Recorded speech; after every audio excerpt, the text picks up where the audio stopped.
I want to talk about what happens when you start to believe your own hype. You're tuned in for those in the cheap seats. It seems that the new norm for some black females is taking an active role in believing your own hype and surrendering oneself over to vanity. I've been hearing the chatter over various media outlets that some black women have been espousing that black women helped to put Joe Biden into the White House. And I find that very interesting that the numbers just don't bear that out. Black women voted for the Biden Harris ticket at 92%, and the black male vote was 80%. The white vote for the Democratic ticket was 73%, and the Latino vote for the ticket was 60%. Now, when you look at the numbers by population, black women are only 13.8%, whereas Latino women are 18%. And white women are 44.4% of the total U.S. population.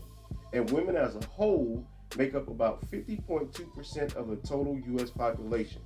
So as we look at the numbers, 92% of black women voted for the Democrat ticket.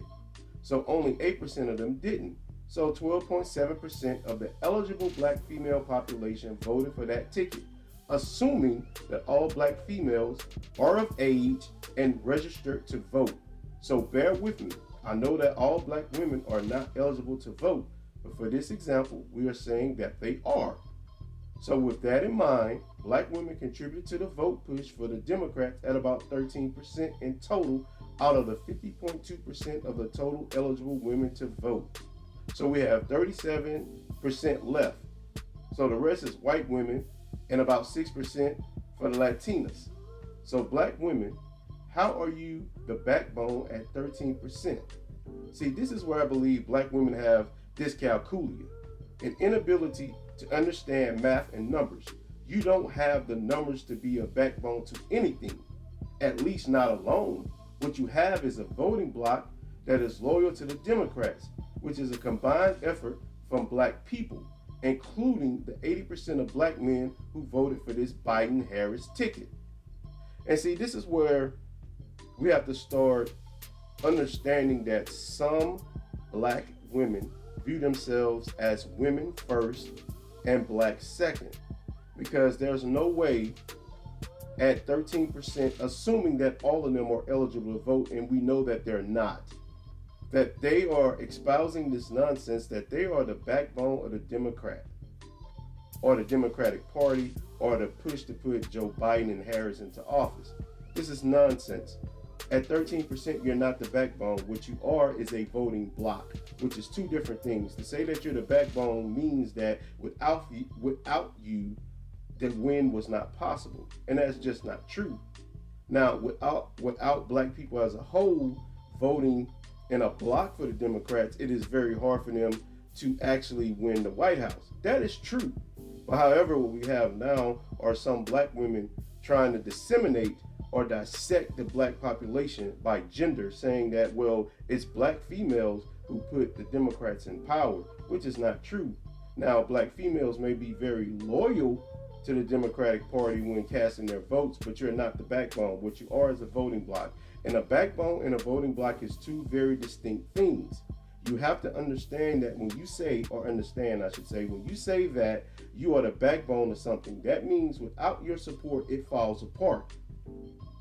So are black women telling me that without their support for the Democratic Party will fall apart and they will no longer be able to get anyone into office? Nonsense. Complete and utter nonsense. This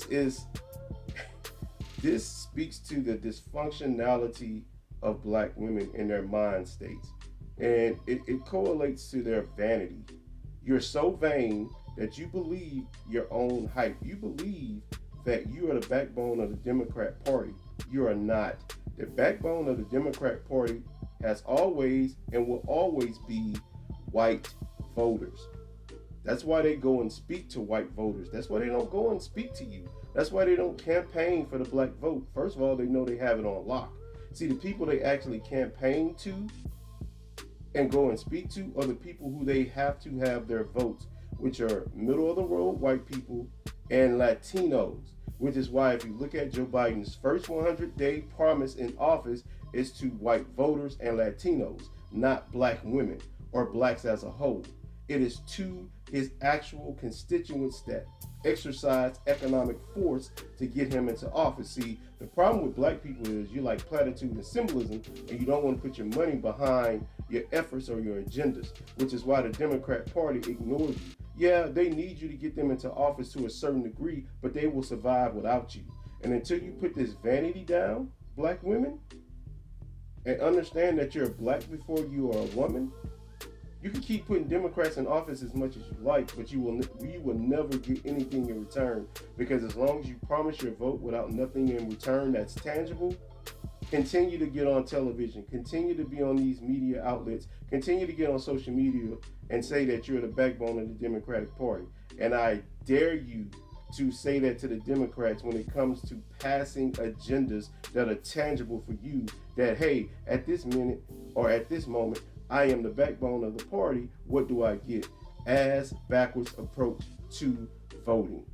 And as you continue to see, black women would get on TV, they would get on the media outlets, they would get on social media, espousing the fact that they're the backbones of the Democratic Party with nothing tangible to show for it. I'm done with this. This is complete and utter nonsense. You don't have any power, black male or black female, if you don't put economic force behind it. That's all I have on this topic, man. I'll catch y'all on the next one. Remember to like, comment, and subscribe. Peace.